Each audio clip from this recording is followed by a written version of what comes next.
Welcome to the Commercial Kitchen Chronicles, the original food service equipment repair podcast built by technicians for technicians. Whether you're on the front lines of repair, keeping the kitchen running smoothly, or just passionate about the food service repair industry, this podcast is your go-to source for expert insight, tech tips, and real stories from the field. What's up, everybody? Welcome back to another episode of the Commercial Kitchen Chronicles. Tonight, I'm joined by my co-host, Rich Ortega, and very special guests, Matt and Megan from Mechanical Environments. But first, you've probably heard of Nylog Blue, but don't sleep on Nylog White. It's non-hardening, non-drying sealant for threaded connections, gaskets, and O-rings. It uses an advanced blend of silicones and Teflon and is NSF registered, making it ideal for potable water, ice machines, and food packaging areas. It's non-corrosive, non-toxic, and here's a bonus. It even washes out your clothes way easier than a traditional pipe dope. If you're working on air, water, gas, grab some Nylog White. So thank you, Team Viper and Refrigeration Technologies, Beckett, Ash, everybody over there, great people. I appreciate them supporting the show and helping us do what we do. I gotta throw this in there real quick because I'm the guy that like one fitting trying to put regular pipe dope on it, and I've got pipe dope on my pants and in my hair and all over the place. And Nylog White is the exact opposite of that. That is the best pipe dope that you can get. Yeah, I only wish it came in a squeeze tube like the 567 does, like so you could squeeze it out, because that would make it better. I'm like digging in with a screwdriver trying to dig it all out of the bottom instead of getting a new jug. So I am terrible. I've been all over Becca. I'm like, put it in a squeeze tube, please. Put it in a squeeze tube. I'm not getting my way, but I keep saying it. So, what is going on, everybody? Oh, another day. Yeah. Yep. Yeah, it's been a week. My first full week back in all of February. It's kind of weird. I worked 3 days all of February in the field, and one was a Saturday. Come back to reality, I worked like 12 and a half hours Monday, 13 hours yesterday. I think I did 11 hours today. I'm just like, can I just stay gone forever? We gotta come home and fix everyone's problems. Yeah, did they save the hard calls for you? Yeah, I've been playing a little bit of cleanup. I've been cleaning up my son's stuff and some other guy's stuff, and it is what it is, just part of it.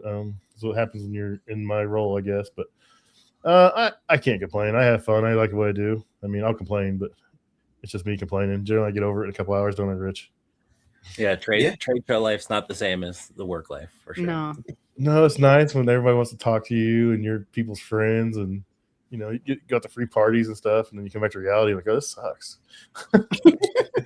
It doesn't suck. We love what we do. Come on, guys. No, it's just different. Vegas is nice and fun. It's flashy lights and stuff everywhere. I don't know if we'll ever get Rich to come out to Vegas to go to a show, but we're trying. Maybe one day. I mean, Chicago next year. Come on, Rich. He is not going to Chicago. It's too cold. He will not go to Chicago. Just stay at McCormick Place, and then you don't have to leave. I mean, that's a possibility. See? I like that. Don't have to go outside in the cold. I could look at the cold from the window. I'm okay with that. I went down to Rich's neck of the woods, and he was like full like pea coat. Like I'm like wearing shorts and a t-shirt, and he's looking at me like, "Are you?" Oh, for the regional. It was like 50 degrees, and like it was like maybe 45, but he was like, "This is nuts. I'm not doing this." I'm like, "Wow." Dude. Yeah, and you're in a t-shirt and shorts as we're walking to the Mexican place. That was a little chilly. That was a little chilly that night. I'll give it that. And that cigar bar was psychotically cold. That made no sense. Yeah, so I picked a cigar bar and we went there, and like we walked in, I was like, man, it's cold, and there's no heat. They didn't have any heat in the entire cigar bar. Everybody's in there wearing like coats and beanies, and like I'm wearing like a t-shirt. Their makeup air unit was making it cold in there. Oh, yeah. They had to make air or exhaust or heat.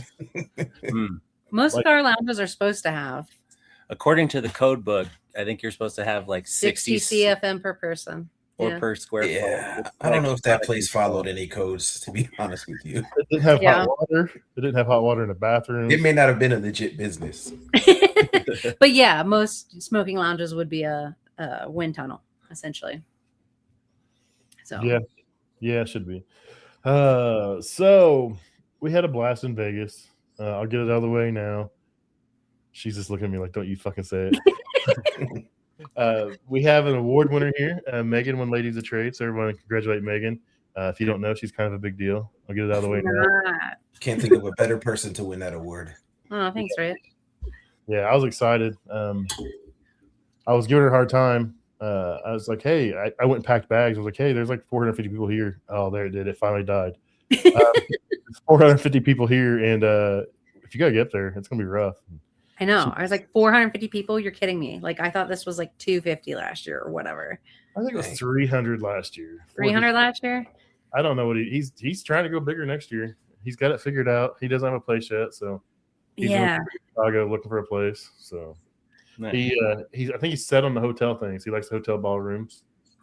Nice. So it makes it kind of nice. Just gotta find out what hotel and book there, so you don't have to go anywhere. Right. Chicago's kind of rough. It doesn't matter which road you're on; the wind's blowing right in your face, and it's terrible. So Yeah. I'm not helping my cause getting rich there. That's for sure. No, you're definitely not. No. I just hope the buses are better next year. Last time we were in Chicago, the bus routes were horrible. They are scary ass drivers there too. Well, they just weren't like picking you up at the right place, not even showing up. Like we were Ubering with manufacturing people like in the mornings because they just like weren't doing their job like they do so well at every other HR. Yeah, So Vegas. I'm hearing low temps, wind, and buses. No. Yeah.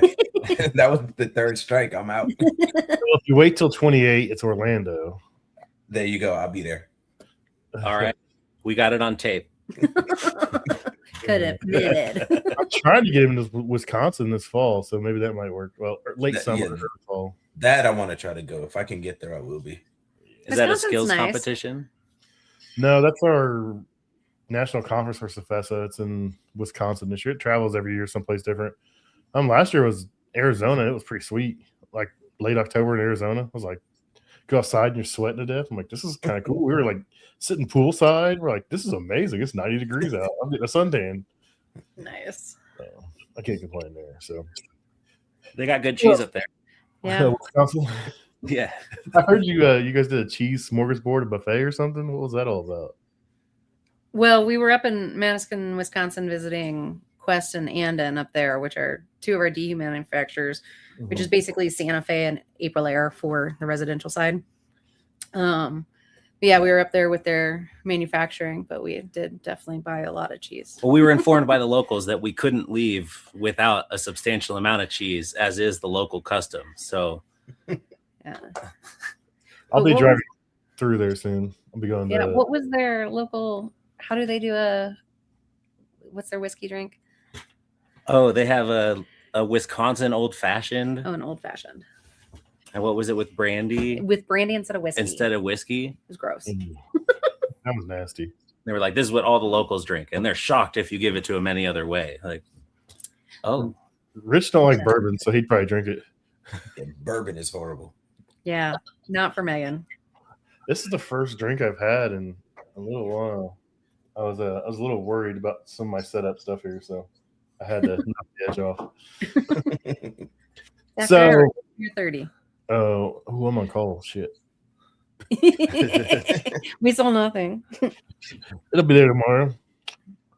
As long as the freezer ain't at 50 degrees, I'll be all right. I'll see you tomorrow. I'll get there in the morning.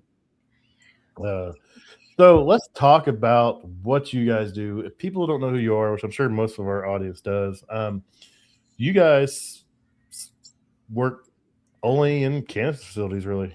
You're in Colorado, the original legal state. You know, we've heard horror stories about some of the things you guys have seen and dealt with over the years out there, and figured we'd have you guys back on, talk about it. And then, of course, I got to poke at Megan here and there and tell her she's a big deal. I should have took it over under and made a bet and see how many I could get in tonight. Oh man, we're making a drinking game out of it every time you say it. That was a good one. We should have done that one. So, yeah, you guys are located. Are you just north of Denver? Or are you in Denver? Or? We're technically Denver, but we're as far north in Denver as you can be and still be called Denver. Yeah. So we primarily service like the Denver metro area. mhm. We have some customers that we travel a little further for, but if we don't have to charge for time on the road, we try not to. Yeah, we do a lot of work in Boulder too. Yeah. A lot of the surrounding areas. But yeah, we service just the cannabis industry because it is a niche that has a lot of service, a lot of requirements. Yeah, a lot of equipment. And it's often just not taken care of very well. So Yeah, everybody wants to try cannabis, HVAC, but usually get their butts kicked pretty quickly. Do it once and never again. Yeah, that's a weird Why is that? environment. I remember seeing you guys last year, like on rooftops with like feet of snow and servicing AC units. Yeah. It just boggles my mind. We've been lucky this year. Colorado hasn't gotten much snow at all. Like it's been 70 degrees every day. Yeah. So I have yet to have to shovel myself to a unit this year. But, you know, there's still time. Because it's kind of like a data center in that the load is not the shell of the building. The load is what they pump into it electronically and with water. You know, so whether it's 5 degrees outside or 105 degrees outside, they're still pumping high wattage grow lights, and they're feeding thousands of gallons of water into these rooms every single day. Yeah. You know, and then these plants, they don't really keep much of the water that you give them, right? So if you put 1,000 gallons into the room a day, the short, quick way to do the math would be to calculate for those 1,000 gallons to now have to come back out of the air every day. Because the plants keep like 2% at best. Yeah, they just soak it up with the roots. It moves through the plant and then shoots out at leaves. You know, and that's what it does. So huge latent loads, and then the sensible load is all about the grow light, right? Mm-hmm. So you have a lot of like 600 to 1,000 to 1,500 watt lights, you know, and they'll jam 100, 140 of them in a room. You know, so they can dim, and the load is very variable. As the plant grows, the light gets more intense, the plant gets bigger, it gets fed more. So the loads are dynamic, like Matt's saying, because we have some facilities that will change temperatures and humidity set points every week to grow with the plants. They will raise the light wattage as it grows as well. Some facilities can't change their dimmability on their lights. They're just on all the time. Yeah. And they're like ideal target temperature humidity. Basically, you're trying to take the plant through spring, summer, and fall in a period of like 8 to 14 weeks, right? So it starts humid and hot, and then it's transitioning into colder, drier. And as you get near the end, you need a ton of dehumidification, because you're just pumping water into these spaces, and you got to get it all back out. And then the lights are up as high as they go, you know, at the end of flowers. So really, it's about making sure you're ready for that like peak in the load. Yep. That's wild. So all that water you guys pull out dehumidifying, you just dump it down the drain, dump it outside. What do? Do you recycle it or what? So we are not required to reclaim here in Colorado, not yet. We have one facility that reclaims water, and they don't reclaim well, in my opinion. But yeah, so states like California, and I think even the Pacific Northwest to some degree up there, has to reclaim, but we don't yet.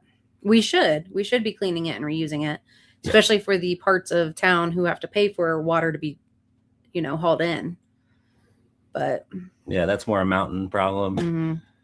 But I mean, it really comes down to like, these guys are funny, you know, where they're worried about, well, what could be in that water? You know, if I start from city water every time, I know it's a fresh base, and then often it goes through RO system, and then they'll feed a ton of nutrients, and they end up with condensate mixed with runoff. And there's a ton of organic growth in these rooms, right? The environment that's great for growing plants is also great at growing drain slime. You know, they're just everything else. Yeah, happen to be the same climate. So as the water comes back, everybody's really concerned, like, am I going to have microorganisms? Is the filtration enough?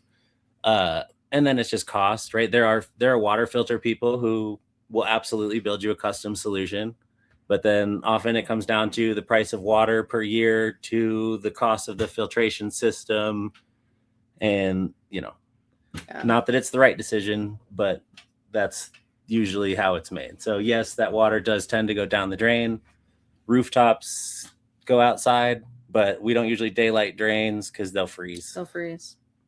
All of our outdoor drains will have heat tape on them to keep them from freezing. That's wild. It sounds like an absolute nightmare.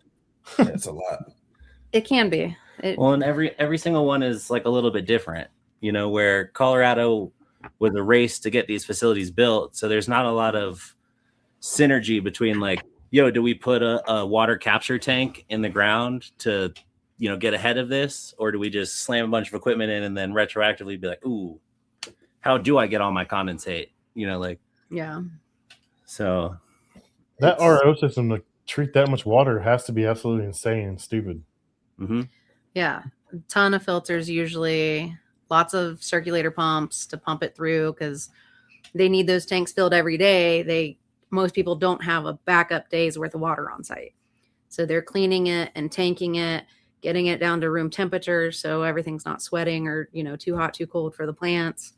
Yeah. And every cultivation is different. Some people do RO, some people don't. But oftentimes they'll do RO and then strip it of absolutely everything, but then it's corrosive. So you got to feed back like a calcium, magnesium just to get the water to neutral. And then it goes to like the fertigation, which is like the automatic fertilizer system. And then down the line to the drippers, to the plants, to, all that.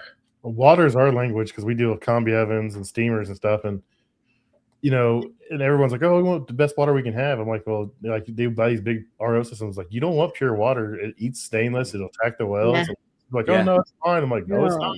Like, you come back a year later and you're like, oh, why is our inside rusting? Well, because you use pure RO water and we told you not. Yeah. RO water and high efficiency furnace condensate, right? Things that will destroy. Yeah. Yeah, I do not have a neutralizer on my tankless hot water heater. I probably should. Yeah. Let's not destroy your underground plumbing. Yeah, if you're plastic, it'll be okay. I'm plastic. So Just Work has a comment. He said, do schools in Colorado teach cannabis HVAC, or is there any separate certification for that side of the industry? So not yet. I think CU Spurs has been touching on some greenhouse stuff to some degree. I don't know if it's through. Well, Colorado State University does like agriculture, so they're getting more and more into greenhouse agriculture. So I guess they're starting to touch on it. Cannabis is in a weird spot for federal. Anybody who's associated with big federal money really kind of is at a hindrance to dive deep into cannabis, right? Like big HVAC firms, big schools. Yeah. There's a lot of hemp, right? Which is just plant adjacent, but more federally good. But nobody's trying to like put their grant or their federal prison contract or whatever on the line for, cannabis. Yeah. So I don't know of any actual schools teaching it. I don't know of anybody who's actually doing any form of certifications. I'm sure somebody is out there just to take your money, but it's really not that hard. You just have to ask the facilities what they're doing, what they want, what they're putting in, and be able to take it all out. But it's load calcs at the end of the day. Just making sure you're derating it right. It's the same thing. Like it's just about knowing your niche. You know what I mean? So it just like a kitchen, you guys probably wouldn't go fixing a deep fryer and then go to a little old lady's house, right?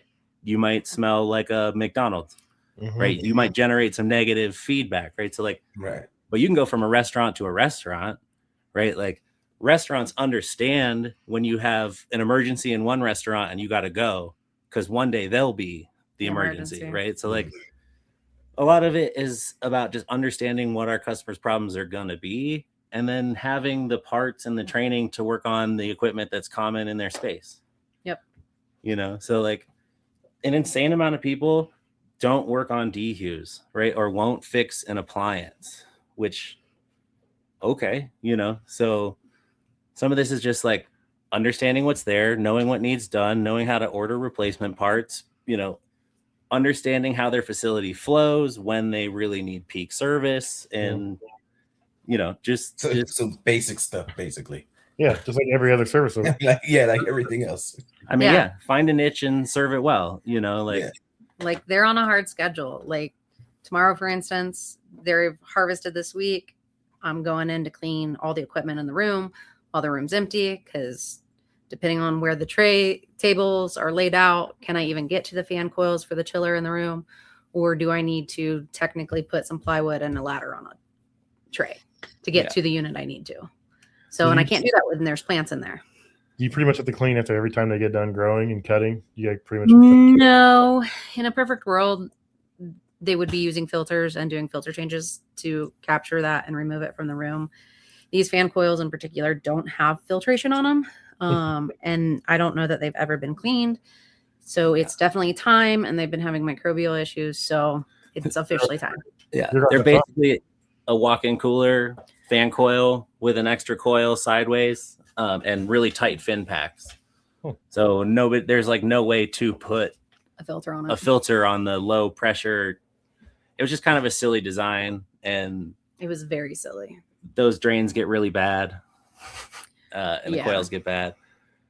But no, like just fitting into their schedule, right? So a lot of contractors, we've heard complaints following people where like the plants need 12 hours of darkness, right, to stay in their state. Their whole deal revolves around periods of light, right? That's how it flowers. That's how production is done.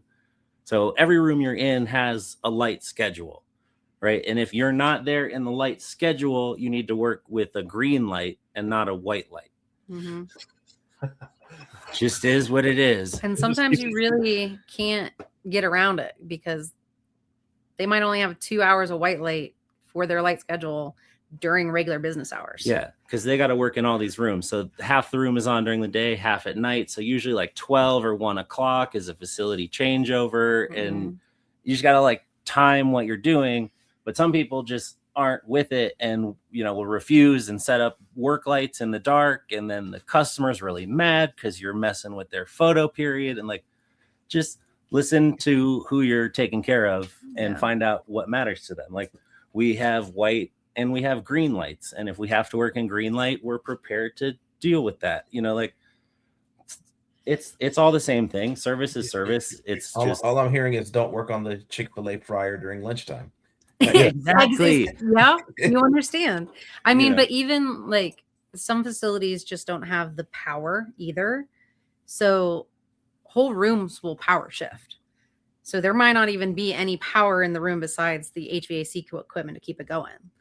To where like even if it was an empty room, they can't turn on the power after noon because that load got shifted to run this room now. So that was a way to cheap out on some of the cost for some of these facilities where there's just a power shift for rooms. Yeah, you just don't upgrade the electrical. You just only power half the place at a time. Yep. That's wild. We've got that as well. Yeah. Ryan wants to know, what is the ideal pH they are looking for, neutral or more base? It comes in pretty neutral, and then it's all about the nutrient recipe that you're working with, right? So depending on who you're purchasing from, most people aren't doing organic just because it's so unpredictable. It's usually like a salt recipe or there's a million different manufacturers, but each of those fertilizer people are going to want your base water somewhere so they can mess with it and then kind of adjust to it. Yeah. Everyone's nutrients are a little bit different, but we do have those people who also create their entire nutrients themselves and are using shit like molasses and that's and like mixing it up with a giant stick on a giant like oh my god, but then you have the automated system that after all of those nutrients are injected, right, and it can feed as it goes. There's no batching. Just as the water goes past, it adds the right amount of nutrients, and then it hits a EC sensor and a pH sensor, and it'll adjust the water on the fly in the line.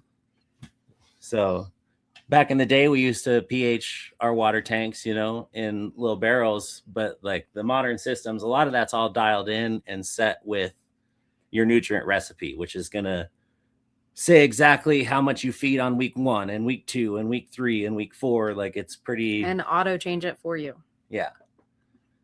Of course, there's going to be an artisanal cannabis grower that's really mad at what I'm saying right now. And that 100%. You have to hand water to get good quality product. And but cannabis is at a junction where it's time to start treating this like a business. It used to be, it came from the black market.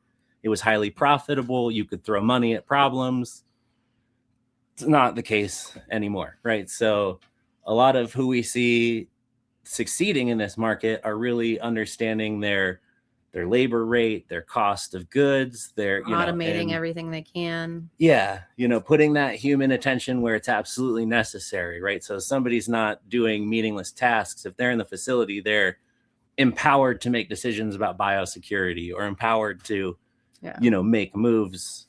So automation helps in the grand scheme of things, but it's different than it was. That's wild, man. I remember back in the day, if you could get something to grow in your backyard, you thought you were doing something. Well, in the Midwest, that shouldn't be a problem. You guys get enough rain, it will be fine. Yeah, but you gotta wait probably May to plant. Yep, wait till after Mother's Day. I mean, a lot of it, the secret sauce often is HVAC, which is why, we come in so clutch to this industry, right? They're pumping in all of this like heat and water. We basically, the arrangement is you put it in and we'll take it out, right? You put in the water, you put in the heat, and we'll make the system take that back out. Yeah, that's wild. I know you've mentioned, they're scared about, free cool. You're in Colorado, it's cold or cool right now, but no one wants to do free cool. They don't want to bring in outdoor air. They want to keep their air inside. They don't want to, they're scared that the government's, crop dusting them or chemtrailing the air above the facilities. The airstream from China, somebody told us about once. Yeah. We were fielding questions about filtration, and they were worried that China's got pollen in the airstream, and if it gets through the vent holes, that they might get contaminated seeds. Like, all right, so this is where it is important to work with your cultivation team, because whatever they want is kind of what is going down. And the better you understand them, the better you're going to fit in the organization. Yep. So some people are down with outside air, right? There's a lot of different challenges. It's super dry here, and it absolutely works, but you need to, for every CFM out, you need to bring a CFM in. And that is a very difficult concept to get across sometimes, right? So, if you just suck air out and it's coming from the other room, you're not necessarily getting dehumidification. You're just getting cross contamination, right? Somewhere is getting air infiltration, but that somewhere might be the garage door with the water tank. It's not what you're directly wanting. So we're trying to control the intake and the out, right? And Colorado's a funny market where a lot of people were offered desert air systems, really custom, fully modulating outside air systems, got a little sticker shocked and had somebody's cousin put in whatever their buddy knew how to do, right? A lot of it's 5-ton splits for days. If this equipment was built with modulating outside air DOAS units, why not? You know what I mean? You could have the filtration you need. You could design exactly what you want to filter for. If the cultivator's worried about pollen, get a system that can handle the filtration, but when the facility was built out with 5 tons, 10 tons, 15 tons, there's no great way to do it.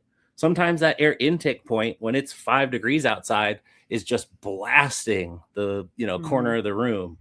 And now it's too cold, right? And now the plants don't like that either. So outside air works, but you got to kind of have a way to control it for multiple parameters, for both how cold is the outside air, how dry is it, how humid is it, So it can work, but people often don't opt for the controls necessary to make it work well. No, it sounds like cheaper is the go-to for most of these people. In Colorado, for sure, because we are one of the first 3 states online. So everybody took their basement grow and put it on a commercial scale before anybody knew better, before engineers knew what the hell they were doing. But yeah, I forget what else I was going to say there. So Just Work wants to know, what tools or special testing equipment do you use that we in the residential may not use, if there is any? Special stuff we use, low ambient cooling. So we'll use charging blankets. We'll use tank heaters. They're all, what people should be using otherwise, especially if you're doing heat pumps and stuff these days. But I don't know that a lot of people use tank heaters and charging blankets. But some of it's one of the kits would be the chiller kit. You know what I mean? You're not as a residential guy, you're probably not working on glycol often, right? Yeah. So we keep together the glycol testing stuff with what's the refractometer, so you can test the glycol level. I keep a set of testo probes that are just for testing water systems. Yep. Right. So on a chiller or a water strainer, you're supposed to change those when the pressure differential reaches a certain point. And you can put the testo probes on there and put the measurement mode as pressure differential, and it'll just show you exactly what it is in tenths of a PSI, and you can graph it. So you go start messing with other gauges, right, and other ball valves, and start to send more pressure or change the pressure and see if, while you were dicking with it, if it ever got to that I need to change rate. So like that's a tool you'd have, but maybe a different way that it's applied. Yeah. Yeah, everybody freaks out when I grab my wireless manometers, whether it's my JBs or my field piece, and I'm checking gas pressure, inlet, and manifold. They're like, "What are you doing?" I'm like, "It's a manometer." They're like, "That's for airflow." I'm like, "No, that's for gas pressure." That's gas. Gas first and foremost. I'm never checking airflow. I'm checking gas. Right. Do you guys work on any beverage chillers? A little bit. Nothing. I don't do a whole lot. Just a little bit. So here and there. Whenever I guess somebody wants some. Well, what do you mean by beverage chillers? Let's go back to that first. Well, I haven't ever worked on a beverage.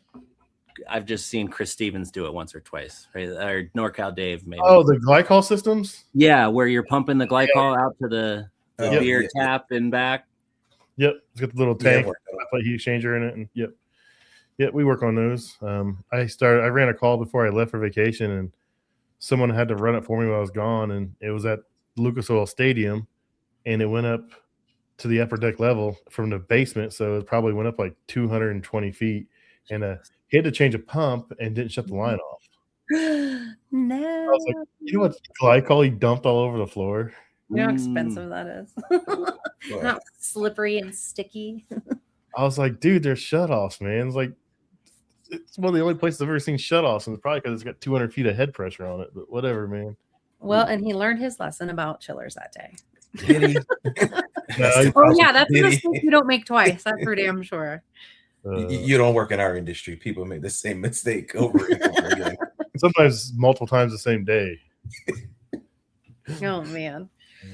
I mean, we work on a lot of dehumidifiers, so we stock a lot of dehumidification parts that, the average person's not going to stock. But tool wise, I don't know that there's really. Well, stocking dehu parts here is kind of a crazy thing. It's like 19% relative humidity outside right now, right? Yeah. Like no one's working on dehumidifiers right now, right? We have everything in stock to take care of the most common units, tomorrow.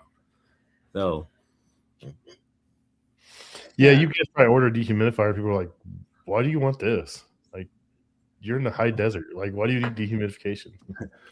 Well, the dehus that we're ordering are big enough that they come from a manufacturer who knows the deal.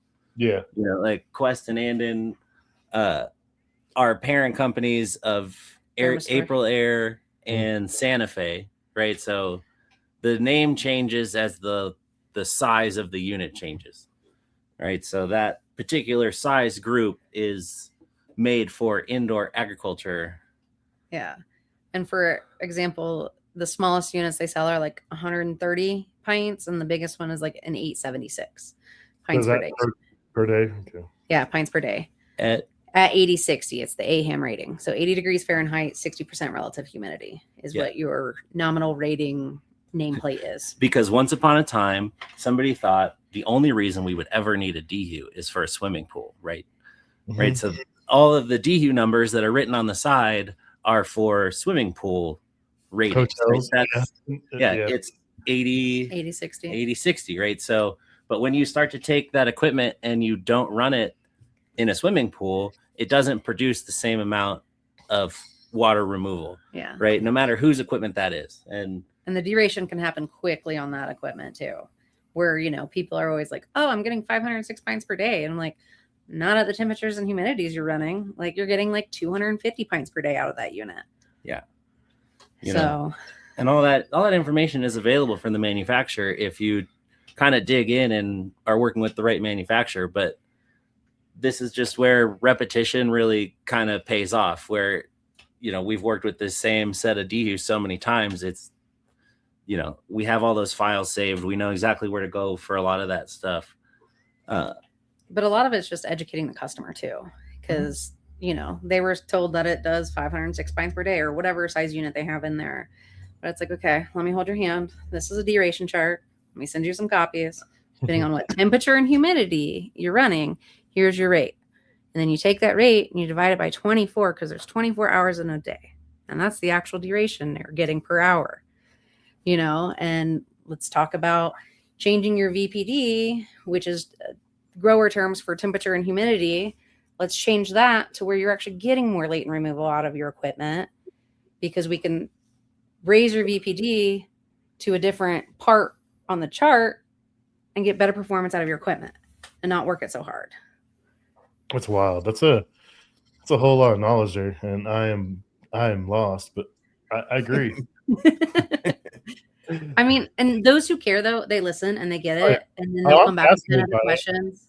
I'm fascinated by it. I've just never been in that environment. I'd love to come out there and come see some of these places with you guys and hang out with you guys for a couple of days.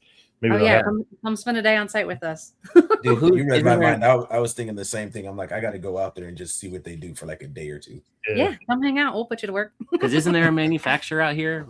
Rich, didn't your kids do training in Denver for? No, Denver, North Carolina. That was the wrong Denver. Yeah. Oh. My sons thought they were going to Denver, Colorado too. They're like, no. I'm like, oh man, they were just out here. We missed them. Well, there's Denver, Ohio. I think there's a Denver, Indiana too. I should have thought twice about it, but I just heard Denver and thought, no, my boys thought the same thing. They're like, we're going to Colorado. I'm like, no, you're not. You would. It's okay, because I had a friend go to the manufacturer over in Denver, and he's like, hey, I'm in Denver. You gonna come see me? I'm like, Denver? Hell no, I'm not gonna see you. I was thinking Colorado. I'm like, I can't just drive over there. What the hell? And then he's like, no, I'm at the factory. I'm like, oh, North Carolina. Like, 2 hours away. I'm good. Yeah, no, I'll meet you in the middle though. Oh, that's funny. Yeah, that's a pretty cool facility over there. My boys did good. They had fun. So I've been to Denver, Colorado once. There's a company out there called Hawkins Equipment Repair. They specialize in kitchen stuff, and I did a Garland class there probably 19 years ago, and that was pretty cool city to see back then. I wouldn't mind going back, hanging out now. I'm sure Kelly would have fun going out there for a few days. Yeah, come out. Yeah, we can take you around for sure. Yeah, I'm always jealous. I always see Mike coming in and visiting Becca, and then you guys put him to work. I'm like, shirt and everything. Work done some days, okay? So he gets to come hang out and help me knock some shit out. I appreciate it. Yeah, you just can't get him to move down here, so it's the only bad thing. I know. I wish I could, because I was like, I will eat rice for the rest of my life to afford you. He is one of the smartest guys I've met, and he's real humble about it. He doesn't talk about it. He's just like, yeah, he's smart. But he's pretty damn smart. He said some stuff to me one day, and I was like, what the hell was that? So I know my role. I'll stick to kitchens and I don't want to talk about boilers. I'll talk about them. I don't understand boilers. I understand furnaces a little bit, but some of the stuff he's talking about, it's like, oh yeah, it has a diesel motor that runs this. I'm like, what? There's a diesel motor that runs why? That's dumb. That's like sense. So what's some of the biggest complaints you have working in this industry? Like some of the stuff you see. I'm sure this is probably a long list I just stirred the pot with, but I mean, most of these facilities, nobody thought about the design. Mm-hmm. So there's a lot of like stationary benches in place that can move side to side only slightly. There's some that have full like library racks that are mobile that you can push all the way out of the way. But people hung equipment 20 feet in the air that you have to get through a light grid. All the power that's ran everywhere, drains that are ran. Serviceability was not. Serviceability is a real front problem. Of mind, when a lot of these were built. So sometimes it's very difficult to get work done, and it has to happen in those gaps between, where there's no plants in there, where you can set up on their trays and build scaffolding and hope you can get scaffolding above the plants. Yeah, so. that's definitely, from our perspective, one of the more frustrating pieces is when we just literally can't, like, I can't get there. I have one facility where the electrician kind of fucked us with like 40 conduit under this unit that's got a bad coil. You know, I'm like, how The best I can do is touch the unit. Literally, the best I can do is touch it. Like, I can't get my hands in there, work it. You know, Can't get screws out of it. But if I, vicariously on the top of this ladder, lean this way between these conduits, I can touch the unit. That unit's never coming down when there's literally 2-3 feet of conduit runs underneath the piece of equipment. When you're looking at a blueprint, a mechanical room or a mechanical hallway, counts against your plant canopy space, and it's a tough sell. Hang it in the air. But ideally, the equipment, is not in the room, right? Like, I don't want to have to come in these, like, I like going in there, but as a liability, like, I don't want to work over your plants. You know what I mean? Like, I don't want to be touching plants in one room to another room. Like, there's a whole level of biosecurity we haven't even got into with like bugs or mold or cross contamination, and things like that. So like, if the equipment really is, if none of this is thought about, we just kind of have to be in the way, in the middle of everything on harvest day, just taking up all the space. Well, service takes twice as long if you have to work on top of a ladder all day, 20 feet in the air. Like, that's brutal. Yeah. And planning for the width between the trays to have room for the right size A-frame that needs to get up to those units. Because a lot of times you can put like, a standard 6-foot ladder, but when you need a 12-foot ladder to get there, the base of those are so much wider, and I can't put that in the row. Mm-hmm. You guys need those little like single man lifts where you can just like cruise around in them and just go up through the ceiling tiles. That's about it. I mean, they'd be hard to get around. I don't know that there'd even be enough room in some of the benches for these. Like single man ones, the little bitty ones, it's just like a square. Some of these you literally can't walk down because they didn't plan it. They have like a monthly dance with the fire marshal in some places because the egress is so interfered. You know what I mean? Like, it's just not for working in. It's for maximizing canopy space. We've had facilities where we're like, dude, you're gonna have to take a rack out of here. And they're like, we already did. Like, how? Like, you know what I mean? But then the fire marshal will come in and be like, absolutely not. We're going to shut this down if you don't do something. And so, some of these spaces are really tight. I would say things that the cultivations wish they did is maybe choose different equipment. Right now, there's kind of this whole thing about reheat, right? And whether or not reheat is new or old. But I think every grower who has this 5-ton equipment at one point turned down a really expensive, right? Yeah, whether it was Desert Air or Aeon, something that has modulation and reheat capabilities built into it. They were like, wow, why is that so oversized? Be like, because dehumidification, but like a lot of this, where they just like, no, I know best.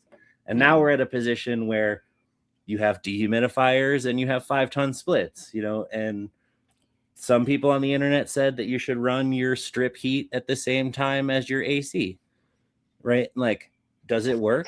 Yeah. Will you use way more electricity? Also, yes, right? Like, it's kind of in a weird spot where, like, whether you like it or not, there's this thing called the energy code, right? And we build buildings to this energy standard that kind of frowns upon electric strip heat reheat, right? It's not new. We did this a long time ago and decided we need to save power in big users, right? So dehumidifiers are the most efficient for your electricity. Kilowatts per pint. Yeah. They're not necessarily the most efficient to purchase, right? But when you're in these, this is kind of the revolving door where if they could do it again, they might choose something that has hot gas reheat, or...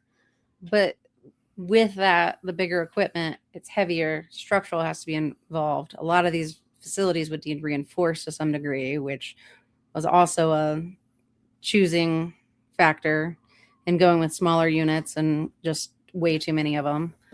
Like the condenser farms we have on some of these facilities, insane. Like I have a 1 flower room that's 12 racks wide, double tiered. When we got involved, they were only growing on the first one, and they had 40 tons of cooling in the room already. Jeez. 45 tons between, there's 4 splits and 5 5-ton package units. They had 6 210 pint dehus, and the room was managing at that point. One day out of the blue, they called me and they're like, we loaded to the second tier. We don't have enough dehumidification. Like, what? We had to add 17 more to that room just to maintain it. Yeah. And then technically we should have added another 10 tons of cooling to combat the dehumidification sensible heat load we added to that room. That's wild. It's just everything affects everything, and they don't think about it. No. So it was the wild, wild west. I mean, when they started doing this, they just put them in. It's an empty building. We can get this cheap. Let's put it in here and go. And then all of a sudden, and it was a race to market. Yeah. You know, it was get it done as fast, as cheap. You know, and a lot of the original guys are out of here. You know, they made their money, sold the building, and now it's somebody else's problem to be like, what was that guy thinking? You know, but now it's built. That's where the license is. That's where the plants are, you know. So, you know, you got to make it happen. It's so similar to the kitchens. Like, we'll have an old kitchen that was built in the 50s or 60s. The hood's small, and they just keep cramming more and more equipment in there. You can't work on it. You know, it was built to standards back then, but it doesn't mean shit now. And it's just, it doesn't work. But, you know, someone's like, oh, we can put this in here because it fits. Well, yeah, just because it fits doesn't mean it works. I don't have the utilities for it. It's just building code. Codes are out the window. Yeah, like, oh, what's code? Oh, you mean this oven can't hang out past into your hood? No, I mean, it can't hang out past into your hood. Well, we're going to run it anyways. Well, I'm taking pictures sent to the manufacturer. I'm not dealing with this. I mean, Please sign here that I told you about it. But even like the restaurant business, like these guys will start these restaurant concepts and they do good for like the first year and they make all the money on the first year. And then they have these great profit and loss margins. They'll sell it to somebody because they know, well, this thing's going to tank it the next 3 years. I got the best year out of it. I'm going to sell it to this fool. And then 2 years later, you drive by and it's closed up because, you know, they didn't have business. I'm like, man. So it seems like the cannabis industry did the same thing. The early people got in, made their money, and sold it off to somebody else when the profit and loss looked great. On the road to something else. Well, and now, like Matt was saying earlier, these guys have to learn to run a business where before it was just throw money at it because they had so much money coming in, being one of the only states online. So those who can't run a business have closed doors. I mean, our customers keep buying up spots, keeping us even busier than I would like to be. But like, we had somebody take over a facility, was it 2 summers ago, that it was all 5-ton splits again. And I think there was 20 condensers on the roof and 18 of the 20 needed coils. Like, no wonder you failed. You didn't have cooling. Yeah. Like, you have leaks in all these coils. You got at least 5 dead compressors on this roof. Like, getting these guys to understand basic maintenance is also a headache for sure. I've got facilities that refuse to use filters. They don't believe in them. Yep. Like, cool. Now your coil is your filter. And wouldn't you believe they tend to have a lot of drain clogging issues? No, I wonder why. No way. Yeah. They clear a lot of drains. That stuff's just in the air. It sticks to everything, imagine, especially high humidity, trying to pull it all out. It's there's so much in the air because like it's chemistry. We have active chemistry. So we have high humidity, which means everything's a little bit wet. And then we're pumping in CO2 because plants eat CO2, right? Breathe CO2. I forgot about that. So they buy it, and a big truck comes and fills up tanks, and it's just constantly keeping the room at like over 1,000 parts per million of CO2. 12 to 15. Right. So you have CO2, water, and then you have the plants, which are VOC machines. That's like their whole deal is smells. And then everything that gets, leaf blowed off the floor or swept off the floor. And then they also do a lot of spraying, right? Yeah. So the plants, you can spray for pests, you can spray for mold, you can spray to feed the plant because some people are pretty sure you can give the plants a nutrient through the leaves. So that's some of the worst sprays where we've seen an organic grow making compost tea, which is dirt in a bag with a bunch of molasses. And then you spray it with a paint sprayer, right? Because no one's paying for the fancy atomizer devices. They're literally just the big old paint sprayer from the Home Depot. And you just go spray this soil, compost, molasses nonsense, all over absolutely everything, right? Okay. So the walls, the sensors, the equipment, so no one's turning off equipment to do this either. So it's coming right into the equipment. And like Matt was saying, oxygen, water, VOCs. That's perfect for formicary corrosion. So we get these coils that are popping leaks. Well, that's because, so they, if you have a fungus issue, right, an organic way to deal with fungus is sulfur, right? Yeah. So we get these really heavy sulfur compounds, or even it's kind of changed now, but you used to burn sulfur, elemental sulfur in a sulfur burner, and you'd let the sulfur burn and fill the space to battle the fungus. But those coils now that are turning 10 years old that have taken that abuse, in these environments where the copper is turning some crazy colors that, like jet black and super textured, or, bright purple, greens, weird, there's some chemistry happening here. I couldn't, tell you exactly what of the things made this happen, but we stick to sulfur. We had one grower who tell us, every time I spray the sulfur stuff, my silver jewelry turns black. That's probably aggressive. Not good for your equipment, right? They have fit tests for masks and all that. So if they're spraying some real shit, they're definitely protected. They legally have to be, and they have to document it. But like Matt was saying, we think it's attacking the silver and the braze rods because it's factory braze joints that are popping. Sure, we'll get the micro pinholes, but most of the time, the factory braze joints have failed before anything else. But yeah, so each environment's different. What the cultivators put on the plants, put in the air is different. And then most places haven't had the same head cultivator over the last 10 years. So yeah, this equipment's been exposed to all kinds of stuff. Anything and everything in the past 10 years. So yeah, we do a lot of cleaning. We do a lot of equipment repair, equipment replacing. These guys we have one facility with, 56 splits.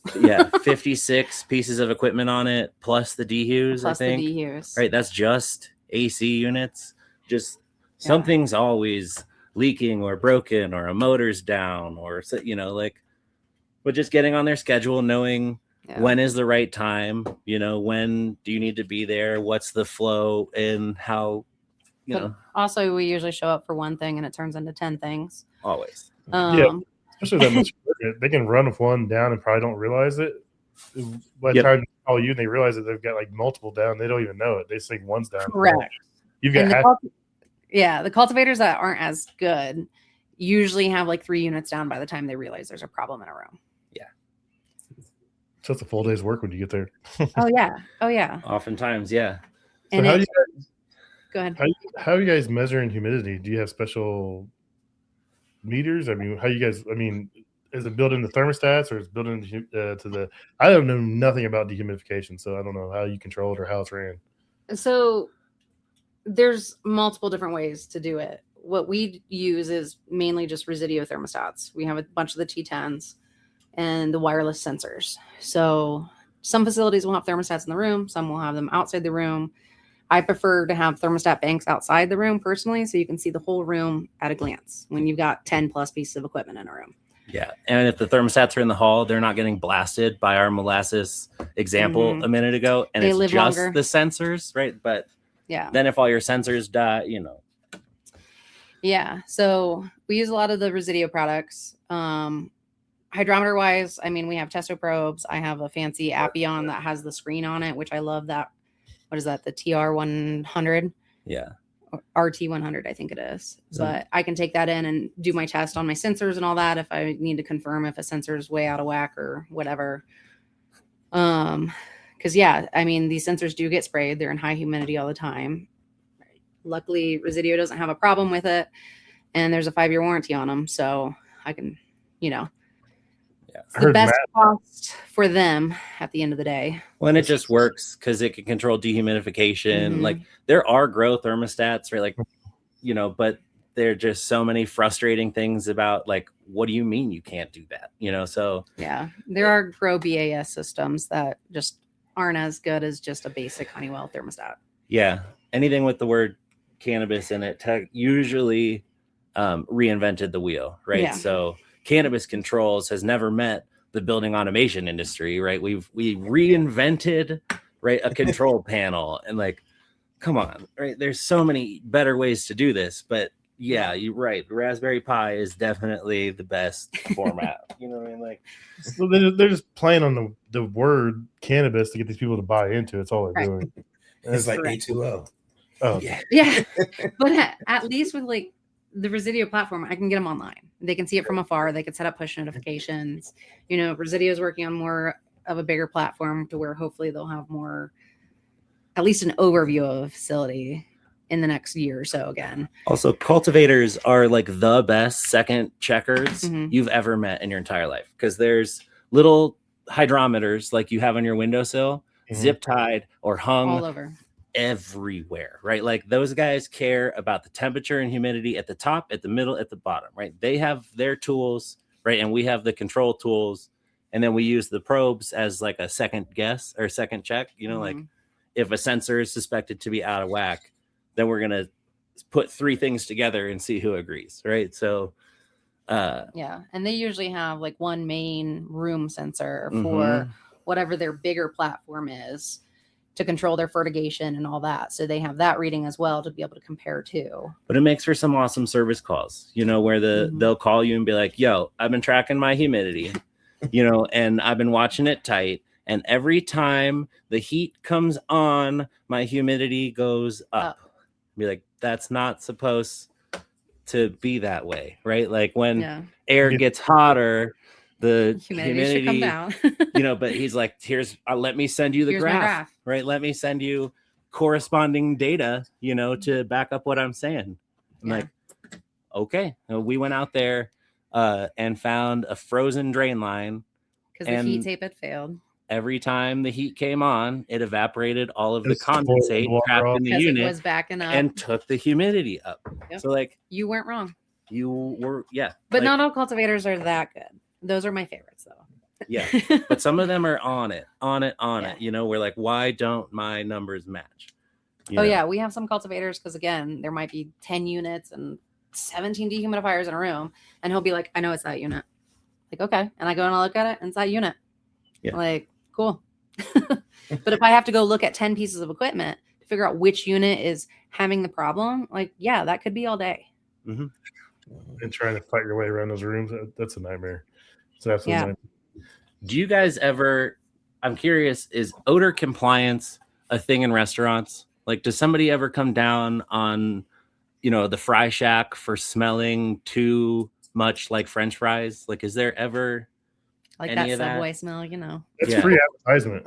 That's literally it's free advertisement. Like that, you drive by a Burger King, you know it's a Burger King. You smell that flame broiled. I mean, it's free advertisement. You go by Texas Roadhouse, you smell those steaks, you know it's Texas Roadhouse. Like there's no such thing as like whatever air goes out that hood's go out that hood. They don't care what it smells like. It's advertisement to them. That's crazy. That'd be nice. Odor mitigation is a real thing for cannabis. Like anything you dump outside has to be carbon filtered, and it better not smell. Yeah, odor compliance is a whole thing. You have to submit what you're going to do about odor compliance and then be open to checks on what you're doing to enforce odor compliance. And if someone is driving around and feels like they smell pot, there is a phone number for them to call to complain that it smells like pot.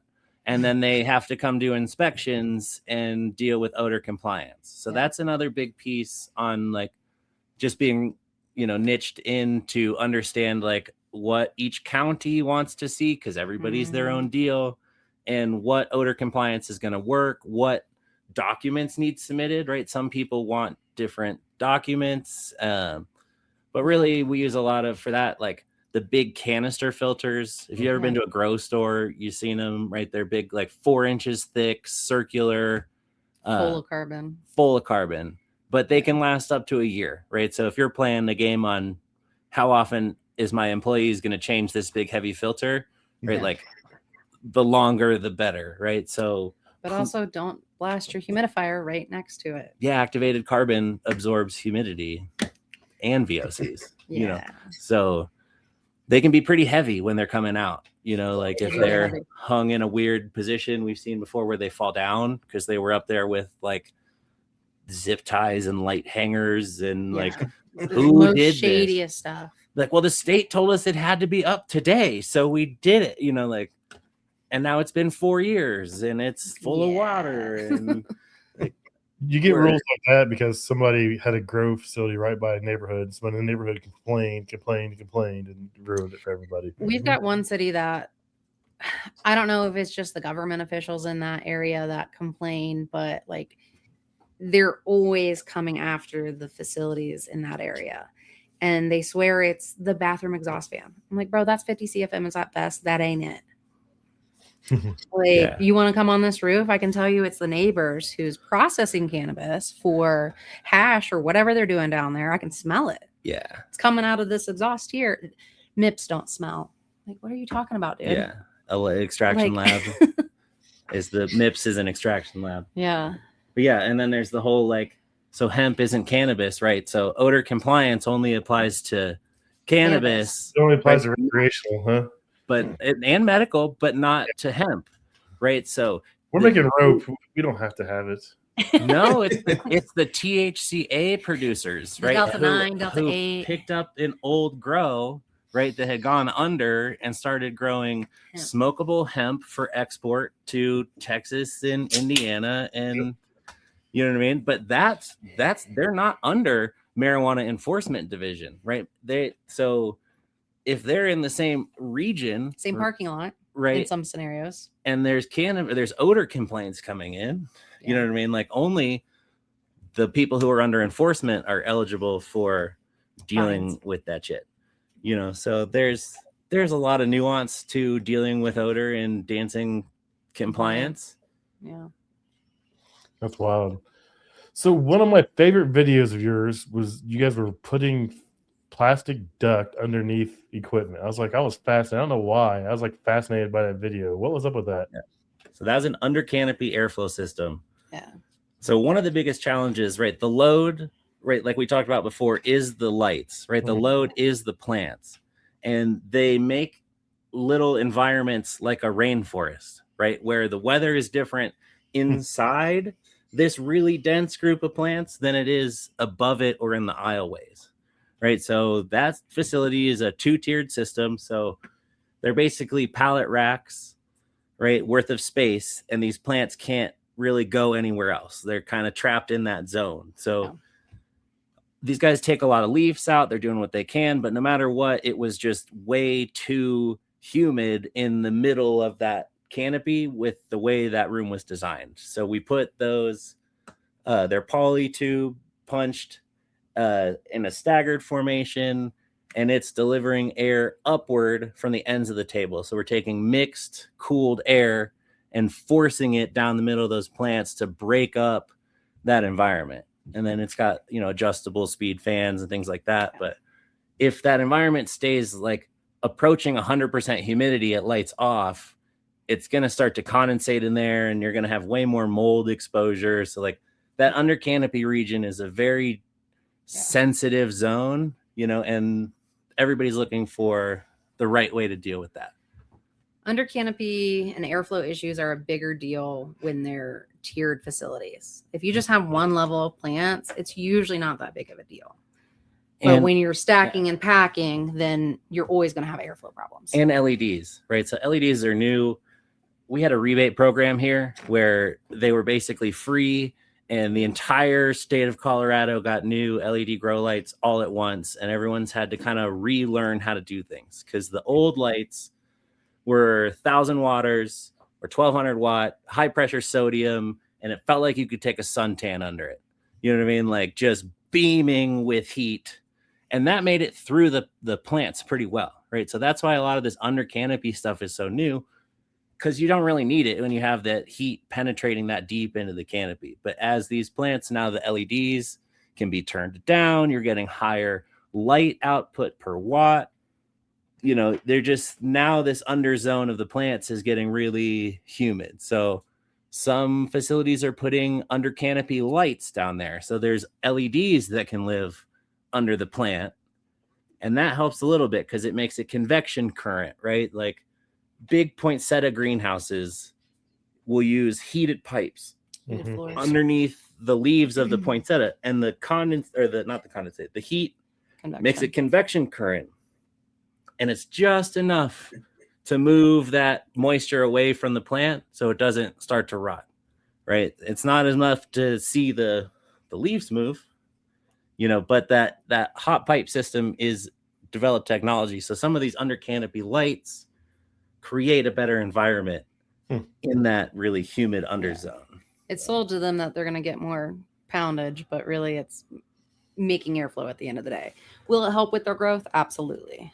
It does. It's just about consistent. You want the same, where the conditions are ideal, you're going to grow the best flowers, right? So if the conditions are only ideal at the top, most of the bottom of the plant is just kind of there to support the top. But if you can keep the conditions the same at the top, the middle, and the bottom, you're in general just going to have a higher yield, right? So there are quite a few solutions trying to kind of tackle this new issue of under canopy airflow, under canopy light. But there's an upper limit to this, right? Where the more air that goes past a plant, the more water it's losing from its leaf, right? And the more it's going to uptake, right? So you can start to get out of control. We've had one facility, it was a greenhouse in the middle of nowhere on a deep water culture, right? And so that basically the roots are living with no soil, just in water. And they cranked up their under canopy airflow to find the limit. And the greenhouse was drinking faster than the water could be provided to the facility, right? It skyrocketing the nutrient costs. It's, been like they just couldn't, there was too much, right? So there's a balance here to how much airflow, what's the right amount of airflow, and everybody's an expert. There are some people doing the work, doing the research right now. But it's new, there's not a 80-year-old paper to point to and be like, this is the velocity ideal for cannabis, right? And there's still no standards. Like there's still no building codes after we're 12 years into this now. Oh, no. Cannabis is not reflected in any code book I've come across, right? There's no considerations for it. It's all going to fall into your authority having jurisdictions, interpretation of the code book in your area. Right? Yeah. Are you a museum? Do you count as a industrial? Are you pharmaceutical? I mean, people are working on it though. We have an engineer friend in California that's working on coming up with some basic standards, because when these facilities get so big, like you shouldn't be allowed to be building with 5-ton splits. Let's do a chiller and a boiler. But let's make it energy efficient. I've heard before that it took 20, 30 years after the adoption of indoor pools to see indoor pools in the code cycle, right? So this isn't an outrageous thing. It's just a new industry, right? That's come about that everything's catching up. ASHRAE's catching up. The code books are catching up. That they don't move that fast. You could have a lot of science and data behind it to change too. So that's probably why it takes so long for it to catch up. And there are a lot of groups that are doing that, and California is trying to do it to start to reflect what California set out to define what a cultivation is, what a big cultivation is, what a small cultivation is, and start to have the discussion about what type of equipment should be applied, what sort of wattage. Basic standards on the HVAC side. But I feel like this has happened many times, right? At the invention of refrigeration in grocery stores, did we not just slap in equipment endlessly until we buckled down on energy and decided on rack systems, right? Is this not kind of the same? Oh yeah, 100%. The same vibe, where eventually energy management will be of a higher priority, but at the moment it's figure it out.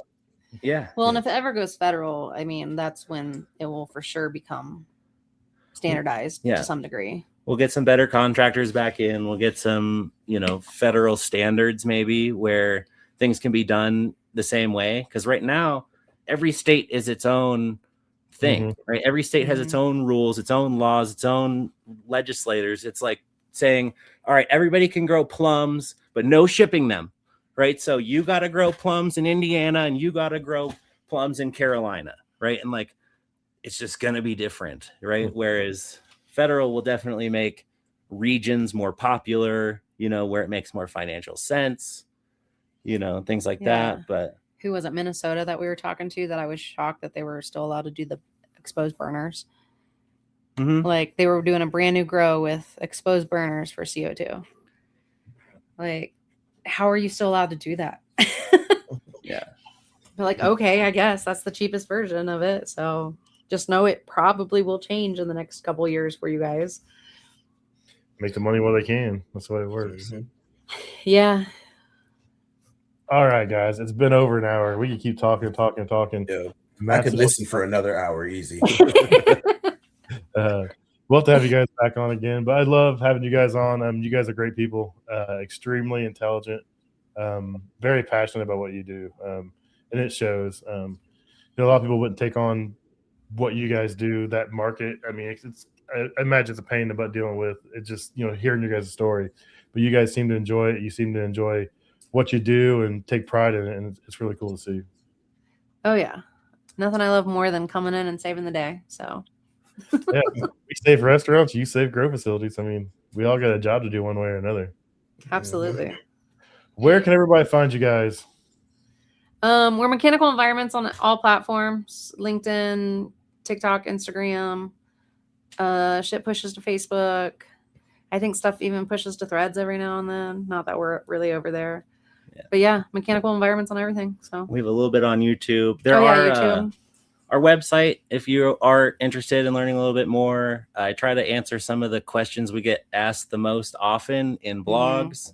So some of this that we were talking about, odor mitigation, things like that. There are some resources on our website, mechanicalenvironments.com. Yeah. If you just want to learn a little bit more.